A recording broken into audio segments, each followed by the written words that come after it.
Hello guys, ഇന്ന് രാവിലെ എണീച്ചിട്ടേ ഞാൻ പോട്ടിക്കറിയുമായിട്ടാണ് കഴിക്കണേ. ശരിക്കും പറഞ്ഞാൽ കഴിക്കാനായിട്ട് ചെന്നപ്പോഴാട്ടാ ഉമ്മ അവിടെ പൊറോട്ട ഉണ്ടാക്കണ കണ്ടത്. അങ്ങനെ അത് രണ്ടുമായിട്ട് ഞാൻ രാവിലെ നല്ലൊരു ബ്രേക്ക്ഫാസ്റ്റ് കഴിച്ചിട്ടാണ്. അത് കഴിഞ്ഞ് ഒരു ഉച്ചയൊക്കെ ആയപ്പോഴത്തേക്കും ഉമ്മ പീര ഒതുക്കിയിട്ടുണ്ടായിരുന്നു കേട്ടോ, കപ്പ. അപ്പോൾ കപ്പ പീര ഒതുക്കിയതും കുറച്ച് ചോറും കുറച്ച് ചാലക്കറിയും ഒക്കെ ഇട്ടാ, ഇന്നലത്തെ ചാലക്കറി ആട്ടാ. അതും കുറച്ച് ഉപ്പും പിന്നെ 2 ഉപ്പിലിട്ട കാന്താരിയൊക്കെ കൂടെ ഞാൻ നല്ലൊരു മിക്സിൽ നല്ലൊരു കുഴച്ച് എല്ലാം നല്ല ഫ്ലേവർ. എനിക്കിപ്പോഴും അത് പറയുമ്പോഴത്തേക്കും എൻ്റെ വായിൽ ഇങ്ങനെ വെള്ളം ഒലിക്കാട്ടോ.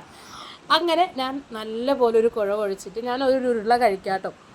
ശരിക്കും പറഞ്ഞാൽ എൻ്റെ പൊന്നേ നല്ല ടേസ്റ്റാണ്. ഞാൻ പറഞ്ഞില്ല, എനിക്കിപ്പോഴും വായിന്ന് വെള്ളം എടുക്കുകയാണ് ആ ഒരു കോമ്പിനേഷനെ പറ്റി പറയുമ്പോൾ. അപ്പോൾ അത്രയും ടേസ്റ്റായിരുന്നു കേട്ടോ അതിന്. അങ്ങനെ അതൊക്കെ കഴിച്ചിരിക്കുമ്പോൾ ഒരു കൊറിയർ വന്നു. ഒരു വൈകുന്നേരമൊക്കെ ആയപ്പോൾ ഞാൻ ചീസ് കൊണ്ടിട്ട് ഒരു മക്രോണി ഉണ്ടാക്കിയിട്ടാണ്.